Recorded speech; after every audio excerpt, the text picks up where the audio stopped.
नीतीश ये बड़ा अपडेट दे रहे हैं कि एएसआई ने अपनी रिपोर्ट पेश कर दी है। ये रिपोर्ट अभी पढ़ी जा रही है, बहुत लंबी रिपोर्ट है और इसके कुछ महत्वपूर्ण हिस्से जो हैं वो कोर्ट के सामने इस वक्त पढ़े जा रहे हैं। इस वक्त की बड़ी खबर आपको बता रहे हैं, एएसआई ने अपनी रिपोर्ट ज्ञानवापी मामले में कोर्ट के अंदर पेश की है। एएसआई के जो अधिवक्ता हैं, जो वकील हैं, वो इस वक्त ये रिपोर्ट पढ़ रहे हैं। इसके कुछ महत्वपूर्ण हिस्से हैं वो इस वक्त कोर्ट में पढ़े जा रहे हैं। तो इस वक्त की बड़ी खबर वाराणसी से आपको बता रहे हैं। ज्ञानवापी परिसर का लंबा सर्वे चला है और सर्वे के बाद एएसआई ने एक रिपोर्ट तैयार की है। सूत्र हमारे ये बता रहे हैं कि तकरीबन 1500 पन्नों के आसपास ये रिपोर्ट हो सकती है और इसका प्रमुख जो हिस्सा है वो पढ़ना शुरू कर दिया गया है। जिला जज के सामने जो एएसआई के वकील हैं वो अपनी रिपोर्ट पढ़ रहे हैं कि एएसआई ने कौन कौन से तथ्य, कौन कौन से चिन्ह, कौन कौन सी चीजें अंदर जांच के दौरान, अपने सर्वे के दौरान पाई हैं।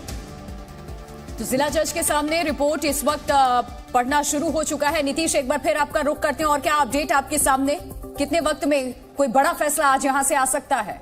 देखिए, अपडेट निश्चित तौर पे और इसे फैसला भी कहेंगे और इसके साथ ही साक्ष्य के तौर पे प्रस्तुति भी कहेंगे। और आज का दिन महत्वपूर्ण इसलिए है कि ये जो पूरा मामला शुरू हुआ था, इस मामले के बाद एक और जहां मुस्लिम समुदाय ये कह रहा था कि इस पूरे मामले को सुना ही नहीं जाना चाहिए, यानी ये बात पोषणीय नहीं है। हिंदू पक्ष ने कहा यह बात पोषणीय है और इस पर सुनवाई शुरू होती है और फिर सुनवाई के बाद मुस्लिम पक्ष कहता है कि इसमें साक्ष्य क्या है। तो पहले कोर्ट कमीशन की कार्रवाई होती है, वो साक्ष्य इकट्ठा करती है और साक्ष्य पूरी दुनिया ने देखा है कि उसमें हिंदू मंदिरों के प्रमाण है। अब उसके सही सर्वे की बात हुई कि यानी वैसे साक्ष्य जो वैज्ञानिक तौर पे पूरी तरह से प्रमाणित हो। तो अब वैज्ञानिक तकनीक से भी सर्वे करा लिया गया है और एएसआई की रिपोर्ट अब सबमिट की जा चुकी है, प्रस्तुत की जा चुकी है और एएसआई के जुड़े हुए जो अधिवक्ता हैं अमित कुमार, वो उस रिपोर्ट को पढ़ रहे हैं, कुछ बिंदुओं को पढ़ रहे हैं और पढ़ने के बाद अब कुछ ही क्षणों में, कुछ ही देर में जो चीजें हैं वो स्पष्ट तौर पर सामने आएंगी। लेकिन अब सबके मन में अगर ये सवाल है कि अब आगे क्या होगा, तो आगे अगर मुस्लिम समुदाय इस पर भी ना माना तो अपनी आपत्ति दर्ज करा सकता है।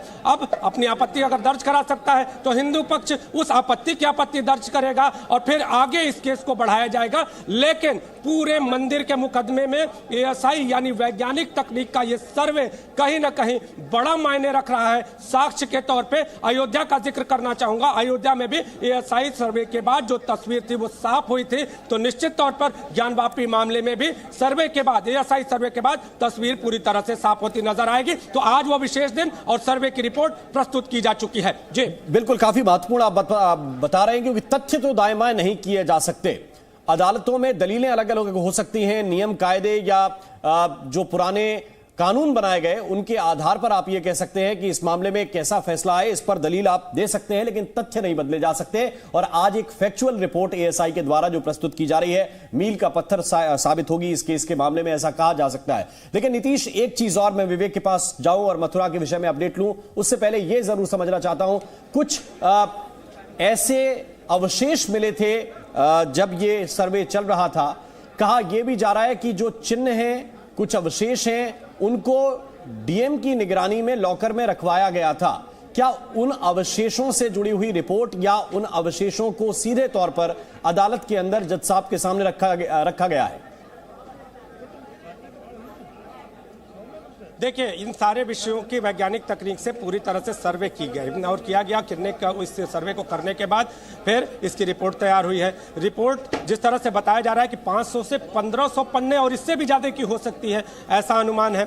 सूत्रों के हवाले से जानकारी भी है। लेकिन इसके साथ ही आपको बता दूं कि जैसा सवाल आप कर रहे हैं कि ये जो अवशेष है उनको रखा गया था, तो उन अवशेषों को भी जांचा गया है, उनकी भी जानकारी हासिल की गई है। कुल 3 जगहों को छोड़कर बाकी पूरे जगह का सर्वे, एक एक चीज का सर्वे हुआ। जिस तरह से जब ये वैज्ञानिक सर्वे शुरू हुआ था तो हमने तस्वीरें भी दिखाई थी कि किस तरह से वैज्ञानिक सर्वे से जुड़े हुए लोग गुंबद पे चढ़ रहे थे, किस तरह से गुंबद के नीचे का हिस्सा और इसके साथ ही उस गुंबद की जो जमीन है उसके नीचे क्या है, इसका हिस्सा कहा जा रहा था कि उस जगह को छूकर धप-धप की जो आवाजें आती है उसके नीचे कहीं खोखला हो सकता है। तो इसको भी मशीनों के द्वारा यहां पर जांच किया गया है। इन सारे विषयों की रिपोर्ट तैयार की गई है और इस रिपोर्ट का पढ़ा जाना शुरू हो चुका है। अपडेट आपको बता रहा हूं और हिंदू समुदाय वहां पर जब मौजूद है तो उसमें उत्साह देखने को मिल रहा है। तो विशेष दिन